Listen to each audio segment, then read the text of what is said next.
코를 쉬는 건 아는데 코를 쉬는 이유를 몰라요. 저도 몰랐어요, 솔직히 말해서. 여러분한테 말씀드리려고 제가 공부를 했어요. 저도 여러분들하고 똑같아요. 코를 쉬는 이유는요, 면역성을 증가시킨다고 합니다. 코를 쉬면은. 이거 여러분들이 이유를 아시면 더 열심히 하시겠죠. 제가 이 이유를 공부하고 더 열심히 제가 코를 쳤어요. 그쵸? 우리가 코를 쉬면 이 코 속에는 뭐가 있습니까? 코털. 또 뭐가 있습니까? 점액.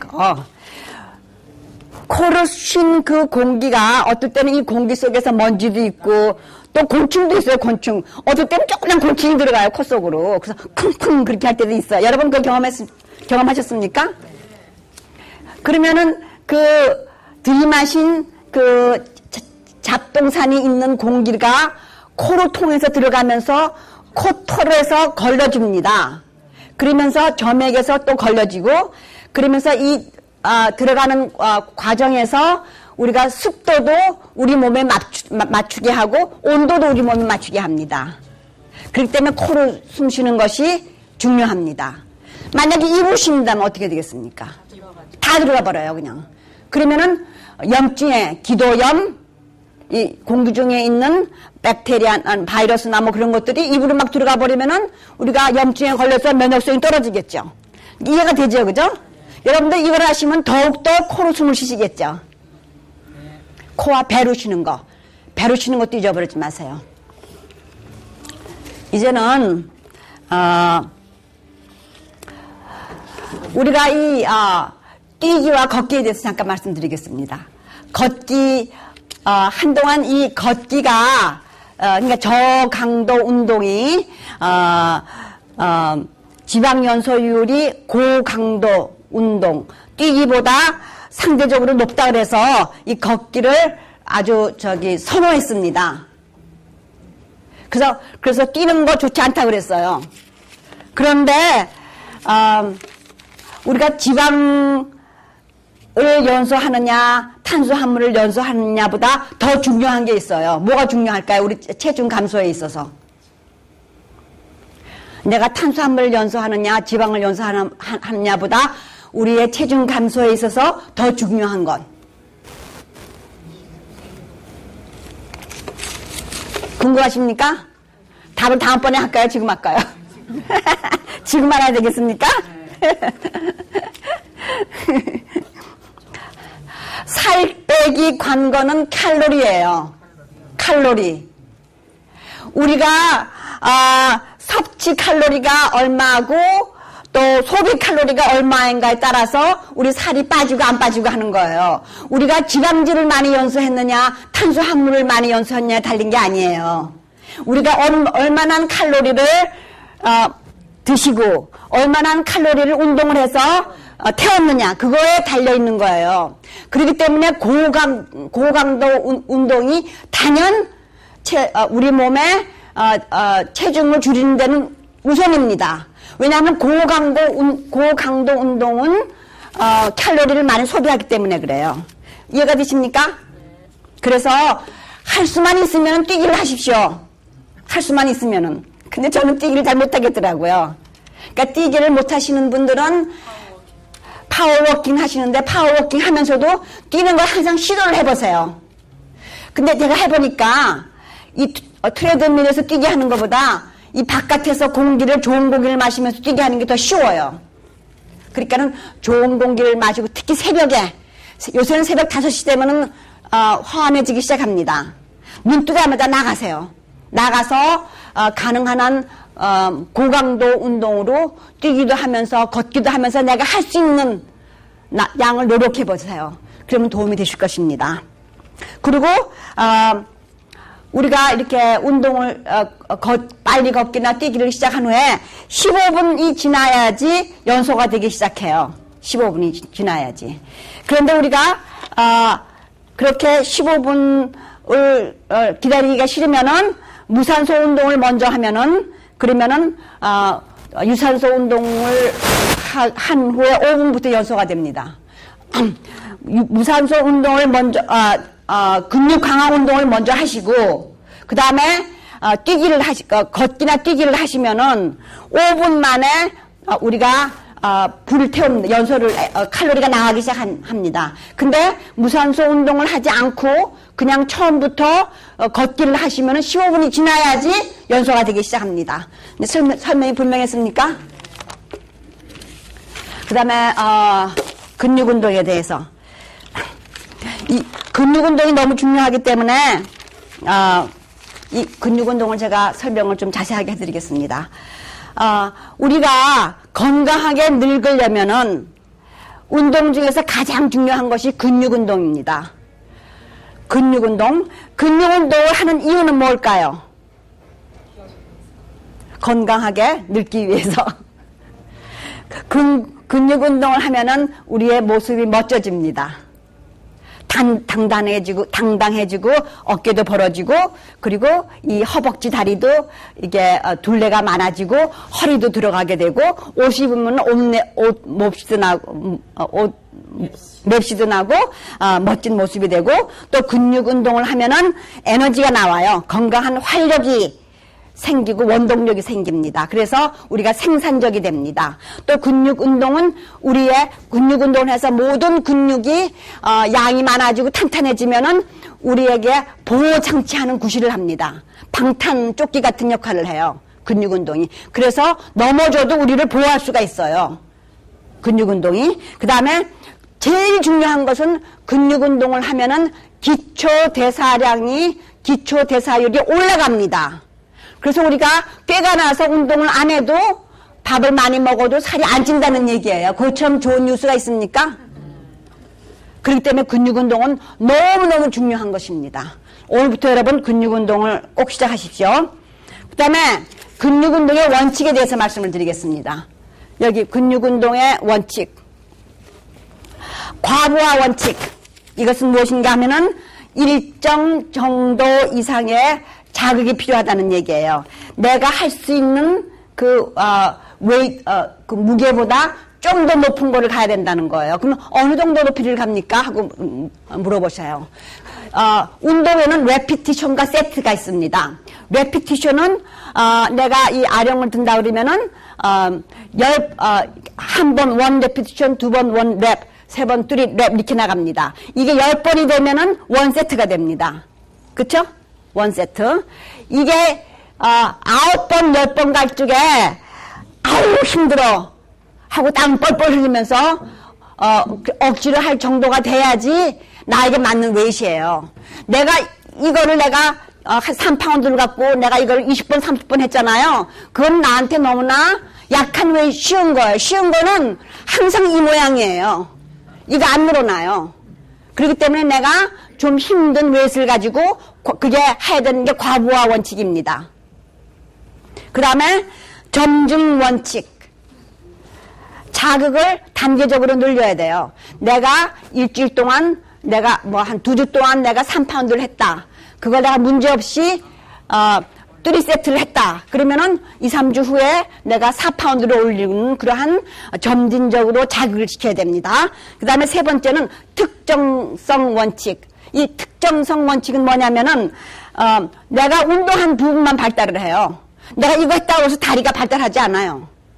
그러니까 특정성 원칙. 그 다음에 변화의 원칙. 우리의 몸은 변화를 원해요. 오늘은 이런 식으로 했으면 내일은 좀 딴 식으로 하고 우리의 두뇌를 행복하게 만들어야 돼요. 제가 다음번 하는 강의가 이 강의가 될 것입니다. 그 다음에 개별성 원칙. 사람마다 틀려요.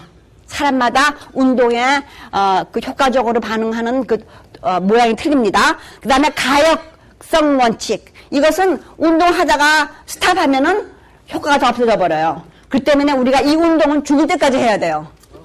우리의 밥 먹는 것 같은 생활인 것입니다. 그 때문에 운동을 우리가 즐거워하는 사람이 돼야 되겠습니다.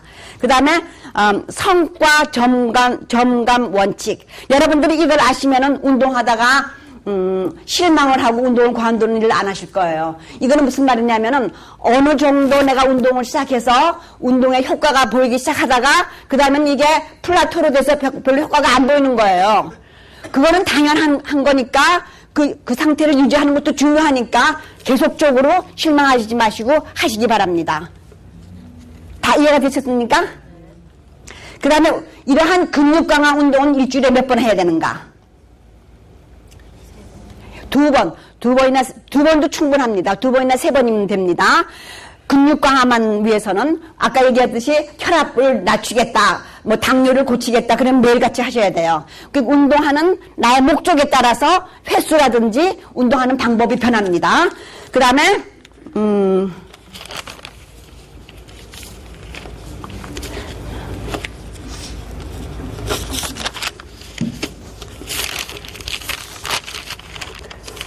근육통에 대해서 잠깐 얘기 드리겠습니다. 이것도 빨리 끝나고 빨리 하고 끝내겠습니다. 운동을 하고 나면은 아파지죠. 여러분 아파서 운동을 못하는 경우가 많습니다. 이것도 아주 중요한 거기 때문에 제가 꼭 말씀드려야 되겠습니다. 근육통에는 첫째로 지연성 근육통이라는 게 있습니다. 지연성 근육통은 오늘 내가 운동을 신나게 했는데 오늘은 괜찮았는데 오늘은 아무렇지도 않았는데 내일 되니까 아프기 시작해요. 이거는 정상적인 거예요.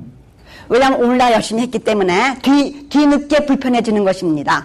이 근육성 근육통은 언제 발생하냐면은 우리가 아령을 들고 이렇게 운동을 하잖아요. 이렇게 할 때에는 단축성 근수축이라고 합니다. 이렇게 할 때는 이렇게 했을 때는 신장성 근수축이라고 합니다. 이 지연성 근육통이 오는 거는 신장성 근수축할 때 옵니다. 이렇게 했다가 이렇게 할 때 오는 거예요. 이러한 통증이 심한 사람들은 운동량을 단계적으로 늘려가는 걸 기억하세요. 그러니까는 이게 너무나 많이 아파서 힘들었다 그러면은 좀 얕은 외술 운동을 하다가 늘리는 것입니다. 그 다음에 옆구리 당김이라는 그런 아픔이 올 때 있습니다. 우리 달리기를 할 때. 달리기를 할 때 여러분 여기 옆구리가 아파서 이런 적 있습니까? 아니요. 없어요? 달리기 안 하는 사람은 말할 것도 없고 저는 이런 걸 많이 경험했어요. 여기가 막 아파요. 여기가 왜 아프냐면은 달리기 도중에 호흡을 과도로 해서 그거에서 횡격막이 아래쪽으로 밀려가면서 간이나 위를 압박해서 생기는 것 같다는 이론이 있습니다. 이런 사람들은 뭐 쉬고 이렇게 가만히 있으면은 운동을 중단을 하면 회복이 되죠. 맨 마지막으로 중요한 거 한 가지를 하고 끝내겠습니다. 여러분 쥐가 난다 그런 거 아시죠? 네. 예. 그거 경험해 보신 적 많으십니까? 이거는 경련성 수축이에요. 쥐가 나는 이유는 뭐냐면은 우리의 골격근은 짝지어서 작용을 합니다. 한쪽이 수축이 되면은 다른 쪽이 이완이 돼야 돼요. 그러는데 한쪽은 수축했는데 딴 쪽이 이완이 안 되는 거예요. 그렇게 되면은 수축이 옵니다. 경련성 수축이 옵니다. 그 이유는 뭐냐면은 무리한 자극을 줬을 적에 지나치게 등산을 오래 했다든지 지나치게 뛰기를 오래 했다든지 그러한 무리한 자극을 주거나 아니면 수분이나 전해질의 불균형, 더워서 땀을 많이 흘렸는데 내가 소금 같은 거를 내가 아주 혈압을 치료하기 위해서 내가 소금을 전혀 안 먹었다든지 그러한 그 불균형, 나트륨이나 칼륨의 불균형이 됐을 적에 이런 쥐가 납니다. 이럴 때는 어떻게 해야 됐습니까? 예? 젖산과 관계가 있습니다. 젖산이 분해가 되어야 되는데 그것이 거기에 축적이 돼서 생깁니다. 우리 목사님 굉장히 유식하십니다. 예. 그래서 이럴 때는 어떻게 해야 되겠습니까? 이럴 때는 해당 근육을 그 수축한 부위를 즉시에 신장을 시켜야 돼요. 즉시에 그거를 아플 정도로 누르거나 그래서 그거를 이완시켜야 됩니다. 그래서 이렇게 수축했다가 이완시키는 구부렸다가 펴내는 그러한 치료를 해야 됩니다. 운동에 대해서 제가 할 게 굉장히 많아요. 왜냐하면 사실은 운동이 제 전문입니다. 제가 중풍 환자를 보면서 제가 평생 한 얘기가 운동하세요 그 얘기를 하면서 제가 몇십 년 동안 제가 개업을 해왔습니다. 그렇기 때문에 운동의 중요성은 또 강조해도 부족하겠습니다. 여러분 오늘 제 강의를 듣고 오늘부터 근육 강화하는 운동을 열심히 하시기 바랍니다. 감사합니다. 안녕하십니까. 오늘은 제가 강의하는 제목이 운동이기 때문에 제가 좀 더 신이 납니다. 이때까지는 치매니 기억력 장애니 그런 거를 강의했기 때문에 약간 좀 울적한 기분이 들었는데 이제는 우리를 살리는 운동에 대해서 강의를 하니까 좀 신이 납니다. 여러분 영어로 운동을 원더 드럭이라고 그래요. 원더 드럭. 원더 드럭을 한국말로 어떻게 번역하면 좋을까 그러고 제가 연구를 했는데 어떤 언어는 어떤 표현은 영어가 더 실감이 나고 어떤 표현은 또 한국말이 더 실감이 납니다. 근데 이 원더 드럭이라는 거는 영어가 더 실감이 나지 않는가 싶어요. 원더 드럭을 쉽게 엑서사이즈라고 예, 운동은 exercise. exercise is wonder drug. wonder drug라는 말을 만병통치약이라고 그렇게 번역을 할까요? 그래서 이 운동으로 도움받지 못하는 질병은 없다. 그래서 우리가 운동은 우리가 먹는 음식과 만큼 우리 몸에 필요하고 중요한 것이다. 사람은 그 먹는 게 그 사람이라고 그래요. 그것처럼 운동이 바로 그 사람이다 해도 과언이 아니겠습니다. 그래서 제가 창세기 3장 19절에 나오는 내가 얼굴에 땀을 흘려야 식물을 먹고 이 말씀을 우리 하나님 말씀을 우리가 과학적으로 제가 증명을 하려고 합니다. 땀을 먼저 흘려야지 식물을 먹고 음식을 먹고 왜 그럴까요? 땀을 먼저 흘려야지 식물을 먹고를 한번 제가 생각해 봤습니다. 우리가 운동을 시작하면은 운동을 시작한 후 수초가 지났을 될 때는 우리가 ATP라는 에너지 결정체를 사용합니다. ATP라는 에너지 결정체를 사용해서 1분가량이 지나면은 이 ATP가 없어집니다. 그래서 우리가 짧은 그 달리기 경주를 할 때 우리가 힘이 빠지는 거예요. 왜냐하면 그 에너지 결정체가 없어지기 때문에. 그런데 몇 분을 계속을 운동을 하면은 우리 몸에서 포도당이 나와서 포도당을 에너지원으로 사용하게 됩니다.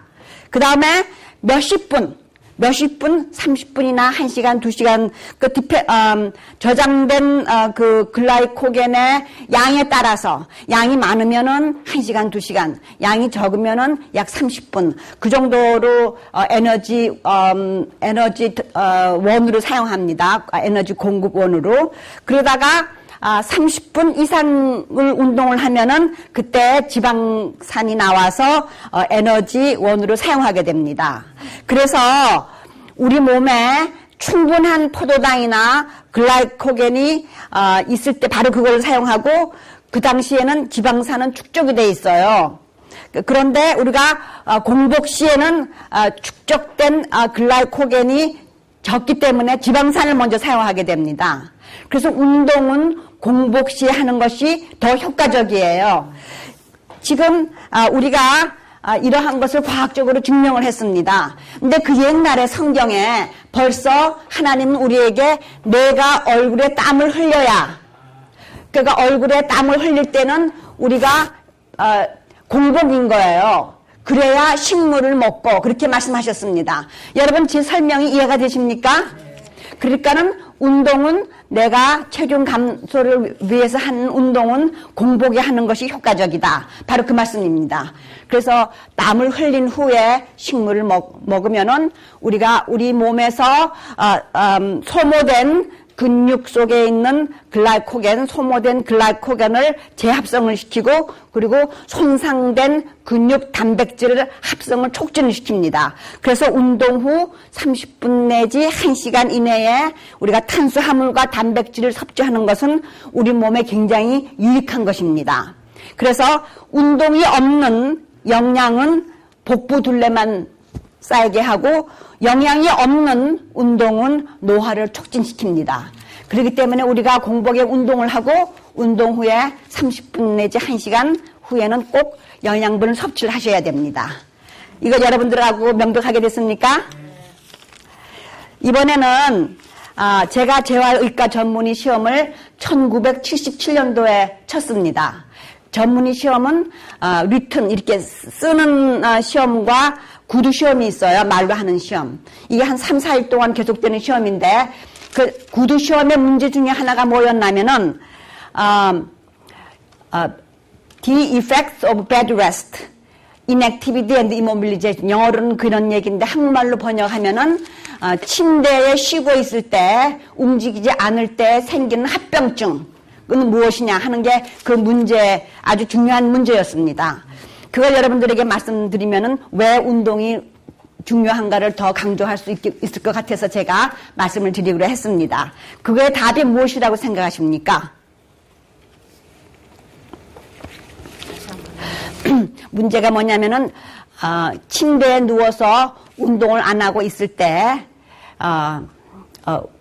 움직이지 않고 있을 때 합병증. 근무력증. 맞아요. 다 맞는 얘기예요. 예, 여러분 너무나 잘하십니다. 첫째 답이 근력 약화. 근력 약화인데 그러니까는 근육의 힘이 떨어진다는 얘기죠. 근육의 힘이 떨어지는 것이 어느 정도가 떨어지냐면은 하루에 1 내지 1.5%가 떨어져요. 하루에. 그런데 그 침대에 가만히 누워서 운동을 안 하고 있으면은 일주일이나 열흘이 지나면은 20 내지 30%가 떨어져요. 근육의 힘이. 이거 무서운 거 아닙니까? 우리가 아프다고 가만히 침대에 누워 있으면은 힘이 이렇게 약해지는 거예요. 이렇게 빨리 약해지는 거예요. 그죠? 그리고 근량, 근육의 부피, 근육의 양은 일주일에 5 내지 10%가 없어집니다. 그렇게 많이 줄어듭니다. 우리가 운동을 안 하면은. 그리고 두 번째는 뼈에 오는 변화예요. 뼈에 오는 변화가 영어로는 오스티오피니아. 이거는 뭐냐면은 우리 소변과 대변으로 칼슘이 배설이 돼요. 그래갖고 칼슘이 부족해지면서 우리 뼈가 약해지는 것입니다. 근데 우리 뼈가 약해지면은 어떠한 현상이 나타날까요? 예, 뼈가 가늘어지기도 하고 이렇게 조금만 넘어져도 뼈가 부러져요. 그래서 어떤 분은 여기 갈비뼈가 약해져서 이렇게 앉았다가 일어나는데 뼈가 막 부러지는 분들 제가 많이 봤어요. 예, 그래서 다가 콜세트도 하고 보호하느라고 그런 거 하죠. 그것이 우리가 침대에 누워서 운동을 안 하면 생기는 현상입니다. 그래서 우리가 맨날 피곤하다고 힘들다고 침대에 누워있거나 맨날 앉아있거나 이게 얼마큼 우리 몸에 나쁜 것인지 모르겠습니다. 그렇기 때문에 제가 운동을 또 한 번 여기서 강조합니다. 그 다음에 세 번째는 어떠한 변화가 생길까요? 우리 소화기에 우리 이 밥 먹으면은 이 식도로 내려가서 위장으로 가고 그러한 소화기의 연동, 소화기가 이렇게 연동을 해야지 우리 음식이 밑으로 내려가죠. 그러한 밑으로 내려가는 소화기의 연동 횟수가 떨어집니다. 그게 떨어지면은 어떠한 현상이 나타나겠습니까? 예. 그리고 변비가 생기겠죠. 변비가 생기고, 변비가 생기면 또 이게 그대로 안 내려가고 다 이렇게 축적이 되어 있으니까는 또 입맛도 없어지겠죠. 그죠? 그 다음에 비뇨기 계통에는 어떠한 변화가 일어날까요? 우리가 움직이지 않고 가만히 침대에 누워있으면은. 비뇨기 계통에는, 돌이 생깁니다. 뇨석. 가만히 이렇게 누워있는 상태니까는 이게 내려가지가 않을 거 아니에요, 우리 소변이. 그쵸? 내려가지 않고 이렇게 가만히 정체되어 있을 적에는 거기에 돌 같은 것이 우리가 움직일 적에는 조그만 뇨석 같은 것이 다 내려가겠지만은 누워있는 상태에 있으니까 축적이 되겠죠. 그죠? 그러면은, 뇨석이 생기고 또 이게 움직여서 이렇게 내려가야 되는데 내려가지 않으니까는 염증이 생기겠죠. 염증. 그 다음에 폐에는 어떠한 일이 생기겠습니까? 폐에도 폐염이 생깁니다. 염증이 생깁니다. 그래서 많은 우리 나이 드신 분들이 폐염으로 돌아가십니다. 결국은 나이가 드시면서 우리가 병에 걸리면은 그냥 침대에 누워 있는 시간이 많아집니다. 그러다 보면 자연적으로 폐염이니 비뇨기계통 염증이니 그래서 염증으로 돌아가시는 경우가 아주 많아요. 그 다음에 심장에서는 어떤 일이 지금 우리가 누워서 운동을 안 할 적에 생기는 합병증에 대해서 얘기하고 있습니다. 심장에는 어떠한 일이 생기겠습니까? 맞아요. 심장에는 혈압이 떨어져요. 이거 orthostatic hypotension이라고 그래가지고 가만히 누워 있으면은 심장이 펌프를 하면서 이렇게 혈압이 이렇게 올라오고 내려가고 이렇게 돼야 되는데 누워 있으면은 혈압이 떨어집니다. 그 다음에 심장 박동수가 빨라집니다. 가만히 누워 있으면은 그러다가 누워 있으면 이것도 똑같아요. 이렇게 누워 있기 때문에 그 피가 이렇게 가만히 한 장소에 이렇게 펴져 있겠죠. 우리 아까 소변이나 그 폐와 마찬가지로 그렇게 하다 보면은 거기에 혈전이 생겨요. 혈전이 생기면은 그 혈전이 우리 심장에 가는 혈관을 막히겠죠. 예, 막히다가 결국은 심장 마비도 되고 사망도 할 수가 있습니다. 그 다음에 피부에는 어떠한 변화가 생길까요? 여러분 가만히 이렇게 한참 누워 있으면은 피부에 여기 피부가 압력을 받아서 뻘개지죠, 그죠? 그리고 거기가 약간 아파지죠, 그죠? 그래서 피부에 욕창이라는 거 잘 아시죠? 이렇게 욕창이 생기고 또 피부가 수축도 됩니다. 피부가 수축도 되고 그리고 정신적으로 어떻게 될까요? 또 가만히 누워 있으면은 다른 사람과의 통화가 끊어지면서 정신적으로 정신병이 또 생길 수가 있습니다. 그래서 이렇게 운동을 안 하고 누워 있을 적에 우리 몸 전체적으로 우리 몸을 해롭게 합니다. 그렇기 때문에 이 운동이 얼마큼 중요한 거를 제가 강조했습니다. 지금 여러분은 제가 재활의학과 전문의 시험에 구두 시험에 질문을 하나를 답을 했기 때문에 제가 여러분을 그 높은 지경으로 올려놨습니다. 근데 이제 제가 운동을 평생 해왔는데 제가 운동하는 이유를 여러분들과 같이 나누려고 합니다. 왜 나는 운동을 평생 해왔나? 내가 운동을 하나? 그 이유를 여러분들하고 나누려고 합니다. 첫째로 제가 운동하는 이유는 저한테 고혈압이 있습니다. 그 고혈압을 치료하기 위해서. 그리고 제 고혈압을 치료함으로써 여러분들 앞에 설 수 있는 본보이가 되기 위해서. 그래서 제가 여러분들에게 고혈압을 치료하는 방법을 제가 몸소 실험한 것을 여러분들에게 전하기 위해서, 내가 아는 걸 나누기 위해서. 그래서 저는 첫째로 운동을 합니다. 그렇게 하다 보니까는 의료비도 절약이 됐어요. 고혈압약을 사지 않으니까. 두 번째 이유는 제가 운동을 하고 나면은 만족감이 생겨요. 그리고 자신감이 생깁니다. 저희 어머니가 살아계실 적에 냉면을 좋아하시는데 냉면을 드시고 나시면 저희 어머니가 야, 나 유정수 부럽지 않다 그러셨어요. 저는 운동을 하고 나면은 야, 나 유정수 부럽지 않다 그런 생각이 듭니다. 그렇게 만족감과 자신감이 생기고 운동을 하고 나면은 에너지가 나서 저의 생산성이 증가됩니다. 힘이 막 나요. 이 세상을 다 정복할 수도 있는 것 같아요. 그렇게 제가 에너지가 나오기 때문에 운동을 합니다. 그리고 제가 운동을 하면은 제가 젊어지는 걸 제가 느낄 수가 있어요. 대부분 사람들이 제가 70살이라고 하면 놀랍니다. 그 이유는 제가 운동을 하기 때문에 제가 70살처럼 안 보이는 것입니다. 그래서 운동을 하면은 성장 호르몬이 증가하면서 세포가 젊은 세포로 변합니다.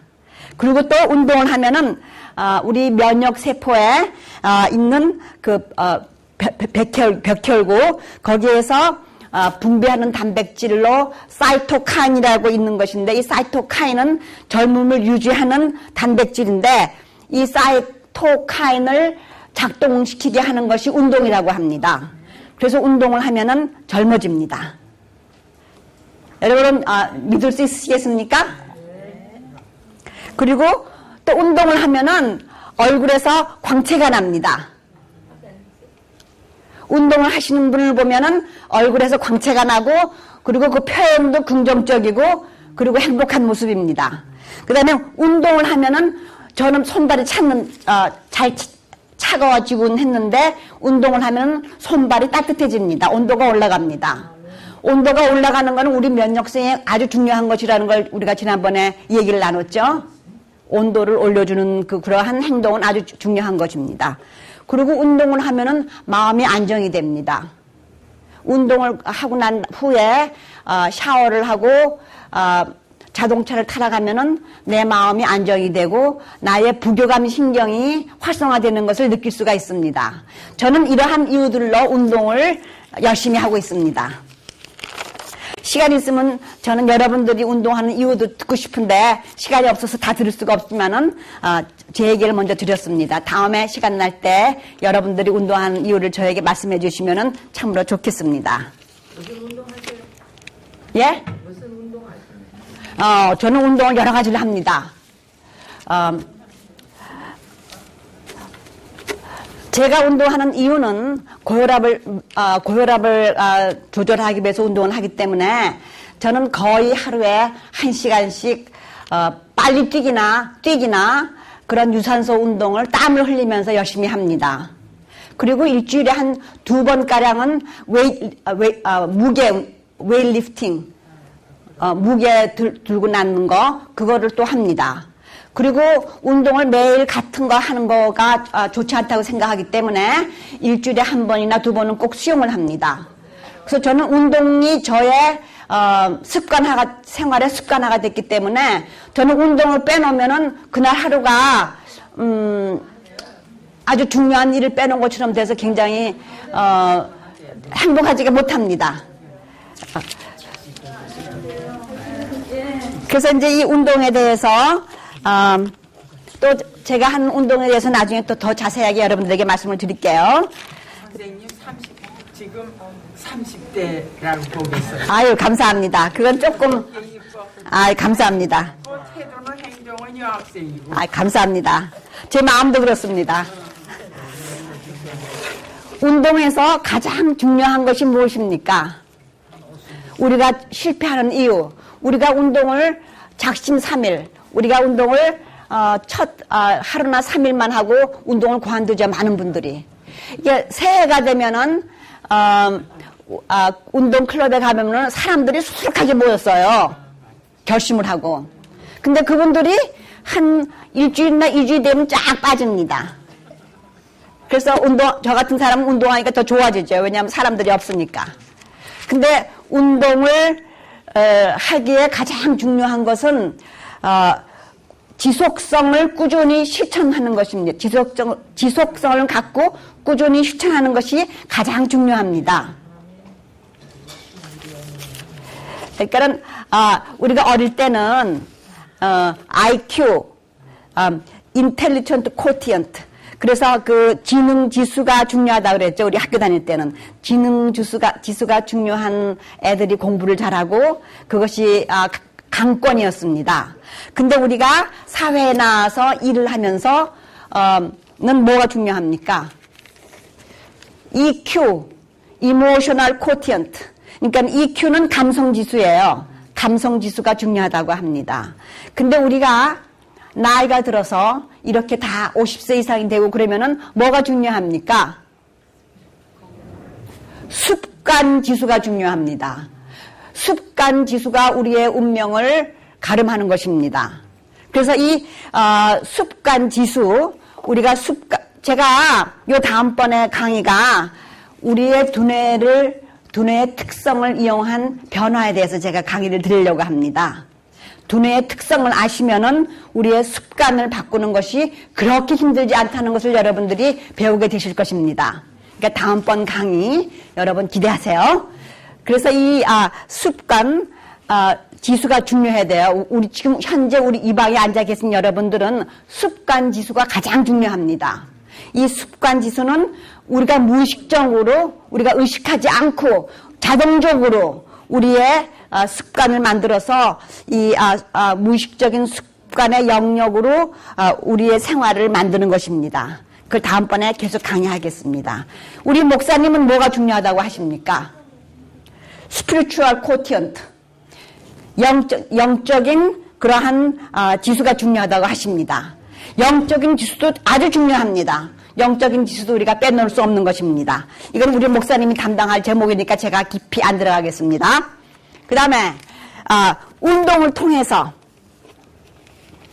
어떤 분들은요 맨날 운동을 한다고 합니다.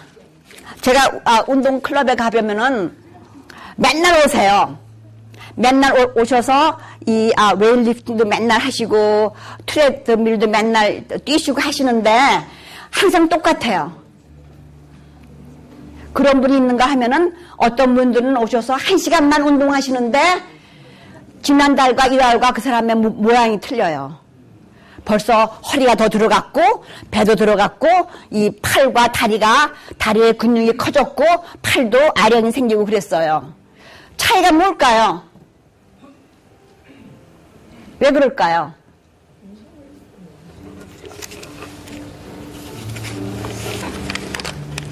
열심히 하겠죠. 열심히 안 했다. 그것도 맞는 얘기예요. 가장 큰 차이는 뭐냐면요. 여러분이 궁금하시죠? 왜냐하면 여러분도 이왕 운동하는 바야 잘해서 나도 뱃살이 들어가고 모양도 좋아지고 건강해지고 그렇게 되고 싶죠. 답이 궁금하죠. 이 답은 과부하의 고개를 넘느냐 안 넘느냐에 달려 있어요. 과부하의 고개를 넘느냐 안 넘느냐. 그게 무슨 말일까요? 과부하가 영어로 오버로드예요. 오버로드. 과하게 하지 말라고. 물론 지나치게 과하게 하는 건 좋지 않습니다. 그렇지만은 내가 할 수 있는 능력에서 조금 더 높이 힘들게 해야 됩니다. 땀을 흘리면서. 땀을 흘린다는 거는 내가 하는 것보다 좀 더 힘들게 했다는 얘기예요. 그래서 만약에 내가 맨날 와갖고 한 3파운드 정도 웨이트로 내가 30번, 40번, 50번을 그냥 쉽게 이렇게 맨날 하고 갔다 왔다.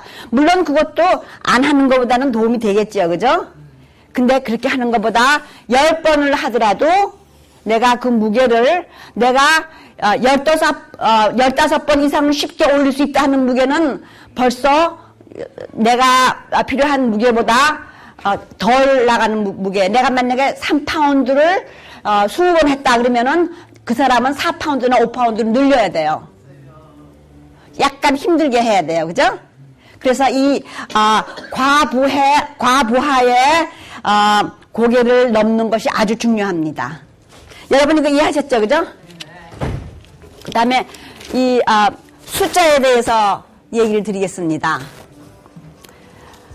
이거는 대략 이렇다는 거예요. 그렇게 정확한 거는 못 됩니다. 그러니까 여러분들이 참고로 생각하시기 바랍니다. 건강 유지를, 내가 지금 현재의 건강 유지를 원한다. 내가 지금 현재 이 정도로 배도 약간 나왔고, 내가 약간 근력도 좀 적고 하는 그 유지를 하겠다 그러면은 일주일에 몇 번을 해야 되겠습니까? 예, 일주일에 3-4번씩 약 30분씩 하면 됩니다. 그런데 내가 체중 감소를 하겠다. 내가 지금 130파운드인데 내가 120파운드로 줄이겠다. 그러면 어느 정도로 운동을 해야 될까요? 그러면은 1시간씩 일주일에 6번. 이거는요, 운동 강도도 카운트 안 하고 그냥 대략 여러분들의 참고를 위해서 말씀드리는 거니까 정확한 건 아닙니다. 그런데 내가 감량한 그 몸무게를 유지하겠다. 그러면 어느 정도로 운동을 해야 될까요? 하루에 1시간 반씩 일주일에 6번. 이거는 거의 불가능한 거예요. 그렇죠? 그 다음에 내가 생활 습관 변화를 했다. 내가 식이요법도 하면서 운동을 한다. 그러면은 약 하루에 1시간 정도 하면은 운동 효과를 낼 수 있다는 얘기예요. 그런데 여기서 중요한 것은 여기 건강 유지하고 체중 감소, 감량 유지 요거는 식이요법을 하지 않았다는 얘기예요. 그래서 우리가 건강한 생활 습관을 하려면은 운동과 식이요법이 꼭 같이 가야 된다는 말씀입니다. 요거를 좀 더 설명하기 위해서 제가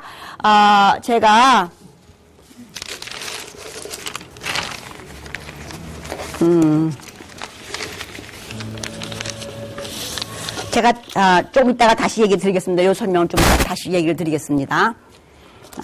그리고 그 다음에 여기 보면은 우리가 1파운드를 줄이려고 하면은 약 3,500칼로리를 우리가 소비를 해야 돼요. 3,500칼로리. 1파운드를 줄이려고 하면은.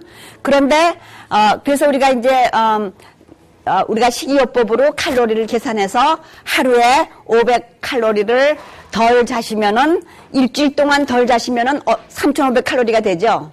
그래서 내가 하루에 2,000칼로리를 먹는 사람이다 그러면은 500칼로리를 빼고 하루에 1,500칼로리만 2주일 동안 식사를 하시면은 그게 3,500칼로리가 나가서 내가 1파운드를 줄이겠다. 그렇게 생각할 수 있죠. 근데, 그것만 갖고 굉장히 힘들어요. 왜냐하면은 우리가 그렇게, 칼로리를 줄이고 우리가, 식이요법을 한다고 해도 그것만 갖고는 힘들어요. 칼로리만 줄일 뿐더러 우리가 운동을 또 해야 돼요. 근데 또 이 운동이라는 것도, 만약에 내가 1시간에 보통 걷는 이 거리, 이거는 1시간에 2.5마일쯤 됩니다. 보통 이제 걷는 거리. 그러니까는, 1시간에 2.5마일 정도를 걸으면은, 약 200칼로리가 나갑니다. 그러면 우리가 3,500칼로리를 소비하려고 그러면 몇 시간을 걸어야 되겠어요? 17시간이나 걸어야 됩니다. 이거 불가능합니다. 그죠? 그래서 요점은, 제가 이렇게 말씀드리는 요점은 우리의 기초대사량을 올려야 한다. 우리의 기초대사량이 올라가야지, 우리가 칼로리를 소비하는 것이 쉬워진다. 기초대사량은 근육 강화 운동으로 올릴 수가 있다. 왜냐하면은 우리가 2,000칼로리, 하루에 2,000칼로리를 우리가 보통 사용한다고 하면은 70%가 기초대사량으로 나갑니다. 굉장히 많은 퍼센티지죠. 그 다음에 30%가 신체 활동, 운동으로 나갑니다. 근데 이 70% 중에서 60%가 근육을 통해서 나가는 칼로리입니다. 그렇기 때문에 이 근육 강화하는 것이 굉장히 중요하죠. 그죠? 근육 강화하는 것이. 기초대사량이라는 것은 무엇이냐 하면은, 지방을 제외한 신체 질량의 크기와 정비례 하는 거예요. 지방을 제외한 신체 질량의 크기라는 것은 무엇이냐 하면은, 우리 신체 질량이라는 것은 근육, 혈관, 장기, 피부, 그런 게 다 들어가는 것입니다. 그게 많아지면은 이 기초대사량이 증가한다는 거예요. 기름기를 제외한 그 부위가. 근데 우리가 조절할 수 있는 건 뭡니까? 근육, 뼈, 장기, 피부, 그 중에서 우리가 강화시키거나 그 양을 늘리거나 줄이거나 할 수 있는 부위는 어디에 있습니까? 맞아요. 근육뿐입니다. 제가 지금 오늘 강의를 한 중에서 여러분들이 내가 근육 운동을 정말로 해야 되겠구나 하고 결심하시고 오늘 집에 가시면 제 강의는 성공한 것입니다. 내가 근육 운동이 이렇게 중요하다는 걸 오늘 알았다. 내가 근육 운동을 꼭 해야 되겠다.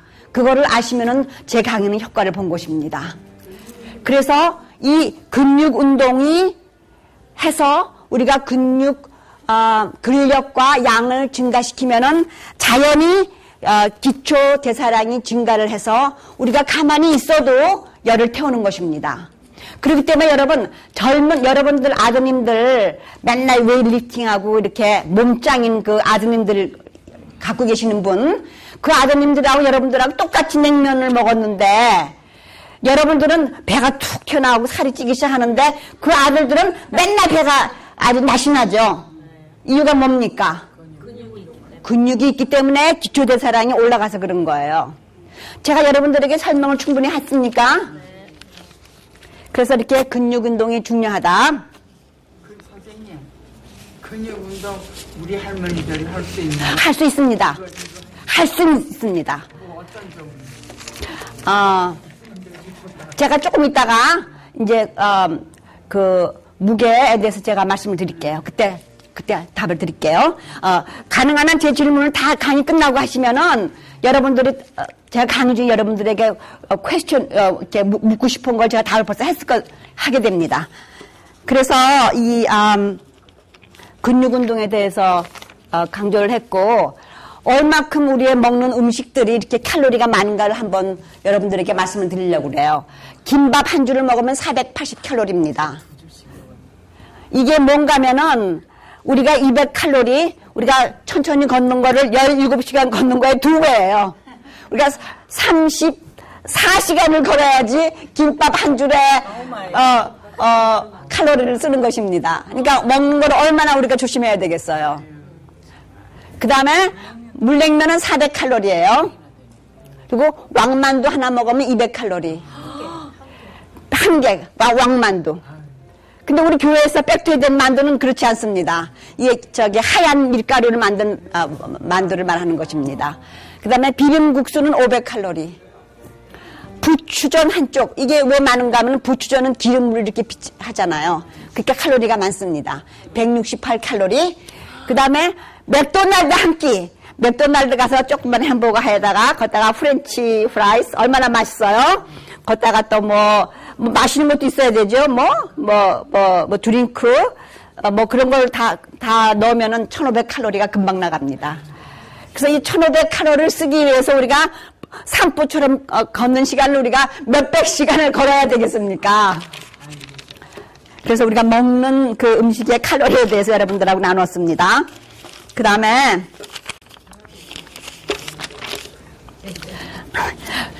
뱃살의 진실에 대해서 얘기하겠습니다. 우리의 문제는 다 뱃살이죠, 뱃살.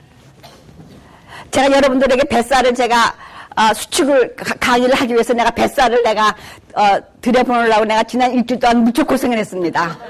여러분들 앞에 서는데 여러분들이 제 뱃살을 이렇게 감상하실 거 아닙니까? 뱃살은요, 요새 뱃살은 건강의 지표를 넘어서서 뱃살은 자기 관리의 척도를 나타냅니다. 사람을 볼 때 요새 사람들은요 굉장히 스마트해요. 그래서 사람을 보면은 그 사람의 눈빛을 보고 그 사람의 얼굴 컬러 얼굴의 얼굴 색깔을 보고 그 다음에 그 사람의 배를 봅니다. 배를 봐요. 배를 보면은 금방 알 수 있어요. 이 사람이 운동하는 사람인가 아닌가. 그리고 이 사람이 자기 관리를 하는 사람이 아닌가. 그리고 이 사람이 건강한 사람이 아닌가. 건강한 사람인가 아닌가. 금방 알 수 있습니다. 그러한 뱃살의 진실에 대해서 말씀을 드리겠습니다. 우선 뱃살을 빼라 그러면은 어떤 사람들은 그 운동 클럽에 가서 아니면 집에서 배만 빼는 운동만 열심히 합니다. 그것이 최선입니까? 아니죠. 그러면은 유산소 운동의 해결책이다 그러고 유산소 운동만 땀을 흘리면서 한 시간씩 열심히 합니다. 그러면 뱃살이 줄어들까요? 맞습니다. 그러면은 식이요법이 최고다 그러고 우리 백투에덴 음식으로 고기도 안 먹고 식이요법만 합니다. 그것이 최선입니까? 무엇이 답일까요? 맞아요. All of the above. 예, 뱃살의 진실은 이 모든 것을 종합적으로 하는 것이 뱃살의 진실입니다. 그래서 아까 여기 이런 그 칼로리라든지 우리 먹는 거 이런 거 얘기하다가 내가 얘기를 못 끝냈는데 이거의 답이 우리가 그렇게 운동도 부위적으로 운동도 해야 되고 또 유산소 운동으로 우리가 칼로리를 우리가 수입한 칼로리를 수출하는 그러한 유산소 운동도 열심히 해야 되고 그 다음에 우리 백투에 대한 식이요법도 열심히 해야 된다. 이 모든 세 가지가 답이다. 그게 우리 모든 운동하는 방법의 답입니다. 그 다음에 중요한 것은 이거 참 중요한 거예요. 여러분들 지금 제가 하는 거 열심히 들어보세요. 우리 혈액의 타입이 있죠. 네. 그죠? O형, A형, B형, AB형 타입이 있죠. 그것과 같이 우리 체형에도 타입이 있습니다. 나의 체형의 타입이 있습니다. 나의 체형의 타입에 따라서 내가 어떤 음식을 먹고 어떤 운동을 해야 되는가가 결정이 됩니다.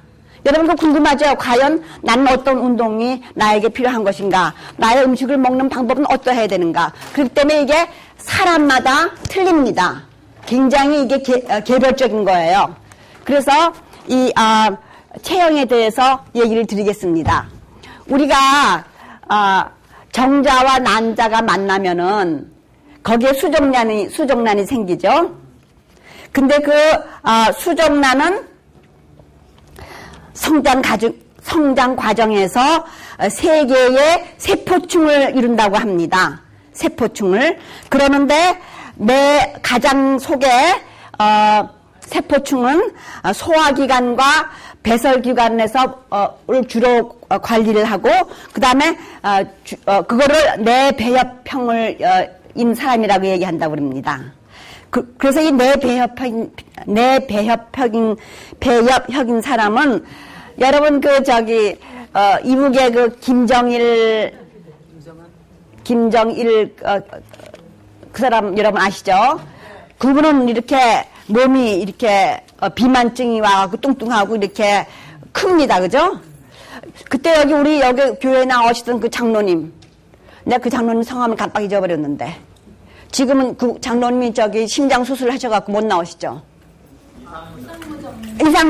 이상무 장로님. 그분 타입이에요. 내 배협형은. 내 배협형. 그렇게 생각하시면 틀림이 없습니다. 그 다음에 중배협형은, 이거 제가 발음 잘 못하겠네요. 이거는 뼈와 연골과 근육이 주관이 된 세포층입니다. 중간 세포층. 이 배협형은 누구가 같으냐면 우리 김인철 목사님, 우리 양일권 목사님이 이 중배협형이라고 할 수가 있습니다. 그 다음에 외배협형은 신경 조직과 피부 조직이 주로 발달이 돼서 생기는 그 몸의 체형입니다. 이 외배협형은 여기 항상 앉아서 바이올린을 키시던 우리 김준준 장로님, 그분이 외배협형이에요. 그러니까는 내가 내배협형인가, 중배협형인가, 외배협형인가 한번 생각해 보세요. 우리 안젤라 예 선생님은 외배협형에 속합니다. 저는 중배협형과 내배협형의 중간이라고 볼 수 있습니다. 그래서 여러분들이 중배협형이라고 하면 감사하죠. 이 중배협형이 가장 이상적인 거예요. 중배협형은 뱃살도 별로 안 나왔고 몸짱이에요. 다시 말하면 남자를 말하면 몸짱이고 여자를 말하면은 날씬한데 근육이 탄탄하고 단단한 몸을 가진 사람이 중배협형입니다. 내가 과연 이게 어디에 있을까 한번 생각해 보세요. 여러분들 자기가 어디에 있을까 잘 모르는 분이 있으면 제가 말씀드릴게요. 손을 한번 들어보세요. 우리는 거기서 걸 거예요 아마. 대부분 요 중간이에요. 대부분 요각 중간이에요. 근데 이 내배협형인 분들은 어떠한 운동을 해야지 효과가 있겠습니까? 뚱뚱하신 분들. 김정일은 어떠한 운동을 해야 될까?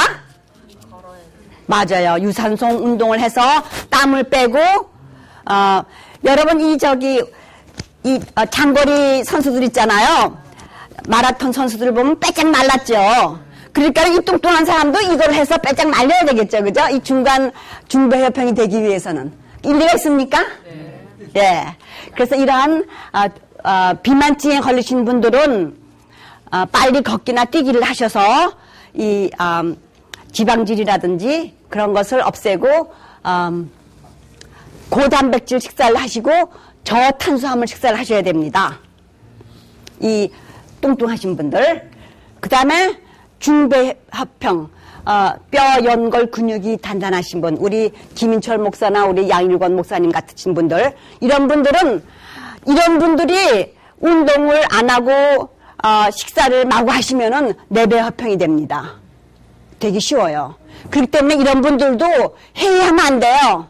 이런 분들도 적절한 운동을 하시고 건강식단으로 좋은 음식을, 우리 백투에 된 음식을 잡수셔야 됩니다. 그 다음에 외배합형, 이건 민한나 집사님이나 우리 안젤라 이에 같으신 분들, 이분들은 그 수족란이 발달을 할 때 피부라든지 신경 조직이 더 우선화돼서 그러한 몸의 체형이 됐습니다. 이런 분들은 수면을 잘 하셔서 스트레스를 많이 예방하시고, 그리고 근육 운동을 하셔야 돼요. 비리비리한 몸을 갖지 말고 근육 운동이 중요합니다. 이 근육 운동을 하시고 고칼로리 음식을 잡수셔야 돼요. 칼로리가 많은 음식, 뭐 너트니 뭐 그런 것들. 이거 설명이 됐습니까? 네. 여러분들, 나는 이제부터 유산소 운동을 더 많이 해야 되겠다. 나는 근육 강화 운동을 많이 해야 되겠다. 답이 나왔습니까? 네. 네, 감사합니다. 그래서 이 자기의 그 체형에 대해서 말씀드렸습니다. 그 다음에 자기의 그 정성적 신체 상태를 알아야 된다고 합니다. 운동을 시작하기 전에 나의 운동 능력이 얼마인가, 나의 지구력은 얼마인가, 나의 근력은 얼마인가, 이거를 다 운동하기 전에 알아서 그거에 맞게 그거보다 조금 더 힘든 운동을 하셔야 됩니다. 그 다음에 의학적 신체 상태를 알아야 됩니다. 내가 고혈압이 있나, 내가 심장병이 있나, 그거를 알고 내가 당뇨가 있는가, 그런 거를 알아야지 나의 운동에 계획을 세울 수가 있습니다. 예를 들면은 내가 고혈압이다, 내가 고혈압 환자다, 그러면은 나 같은 사람은 운동을 어떻게 해야 되겠습니까? 운동을 매일 해야 돼요. 왜 그럴까요? 왜 고혈압 환자는 운동을 매일 해야 될까요? 약이 나온다면 운동해야 돼. 맞아요. 우리 목사님 말씀이 맞아요.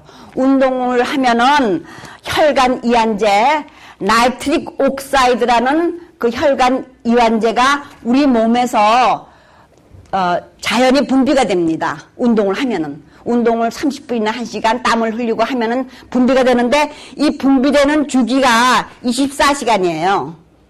24시간 분비되고, 그 다음에 또 운동을 안 하면 이게 분비가 떨어지기 때문에 또 그 다음 24시간 분비를 위해서 또 꼭 약 먹는 것 같아요. 그렇기 때문에 고혈압을 내가 치료로 운동을 하겠다 그러면은 운동을 매일같이 해야 됩니다. 이거 쉬운 일이 아니에요. 예. 운동이 완전히 나의 습관이 돼야 돼요. 운동이 나의 생활이 돼야 돼. 내가 두 끼나 세 끼를 먹는 것처럼 운동도 그렇게 돼야 돼요. 그래서 이러한 사람은 그렇고, 또 만약에 심장병이 있는 사람들, 이 운동하는 거, 심장병이 있는 사람들이 유산소 운동을 하면은 심근을 튼튼하게 하고 혈액순환을 증가시키고 혈압이 떨어지고 콜레스테롤이 떨어지고 아주 좋은 효과가 많습니다. 그런데 이 사람들은 근육 강화 운동을 해도 되는데, 이 사람들이 하면 안 되는 운동이 한 가지가 있어요. 심장병 가진 사람들이. 그 사람들이 하는 운동이 뭐냐면은 좀 말이 어려워요.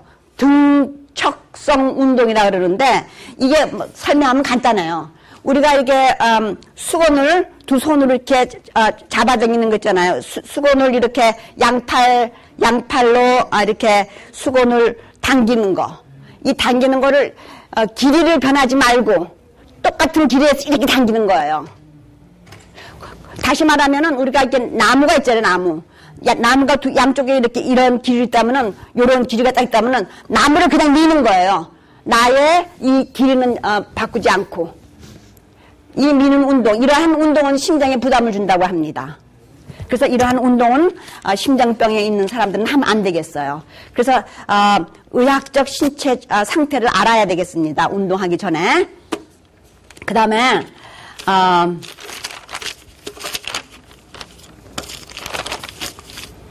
이제는 운동의 종류에 대해서 하겠습니다. 목사님, 제가 앞으로 몇 분 동안 더 하면 됩니까? 10분 더 하셔도 됩니다.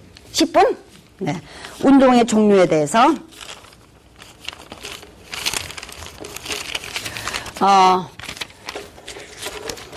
스트레칭. 스트레칭은 우리가, 우리 백투에덴 프로그램 하면은, 국민 체조, 그 운동을 하죠. 그런 스트레칭도 있고, 또 어떤 스트레칭은 그냥 이렇게 한 동작을 만들고 가만히 이렇게 있습니다. 한 1분 30초 이렇게 있습니다. 그런 스트레칭도 있고, 스트레칭의 종류에는 3가지가 있습니다. 첫 번째는 정지성 스트레칭. 이거는 내가 이런 보여드린 그 한 자세로 1분 내지 1분 30초 동안 있는 그러한 정지성 스트레칭. 근데 여러분, 많은 분들이 오해를 하고 있습니다. 우리가 운동하기 전에 스트레칭을 해야 된다고 생각합니다. 근데 요새 많은 연구가 나왔는데, 이러한 정지성 스트레칭은 운동 전에 하는 것이 아니라 운동 후에 해야 된다고 합니다.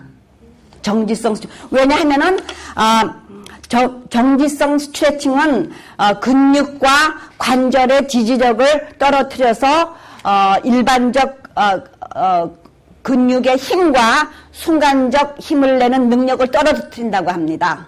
그래서 90초 이상 지속이 되면은 근력을 저하시켜요. 그래서 정지성 스트레칭을 한 후에 근력 강화 운동을 하면은 그 지장을 준다고 합니다. 그래서 정지성 스트레칭은 운동 후에 하는 것입니다. 그러나 동작성 스트레칭하고 활동성 스트레칭은 워밍업 하는 효과가 있어요. 이거는 뭔가 하면은 정지성 스트레칭에다가 동작을 더한 거예요. 그러니까 국민운동이에요. 국민체조운동이에요. 그런 것은 워밍업 효과가 있기 때문에 우리가 본격적인 운동을 하기 전에 워밍업 하는 것은 좋습니다. 그래서 보통 우리가 스트레칭 그리면 정지성 스트레칭을 말하고 있는 것입니다. 그래서 운동하기 전에 워밍업 해서 우리의 근육과 그런 근육과 관절을 따뜻하게 해서 운동을 하는 것이 우리 몸에 좋습니다. 그래서 운동하기 전에는 워밍업, 운동 후에는 스트레칭. 그 다음에 유산소 운동에 대해서 잠깐 말씀을 드리겠습니다. 유산소 운동이라는 게 무엇입니까? 유산소 운동은 조직이나 유기물이 생명을 유지하기 위해서 공기나 산소를 필요로 하는 거예요. 그래서 우리가 공기나 산소를 필요로 하기 때문에 숨을 쉬면서 운동하는 거예요. 숨은 어떻게 쉬라고 했죠? 길게. 입으로 쉬어요? 코로 쉬어요? 코로 쉬는 이유가 뭡니까? 배로, 코로 쉬는 이유가 뭡니까? 다들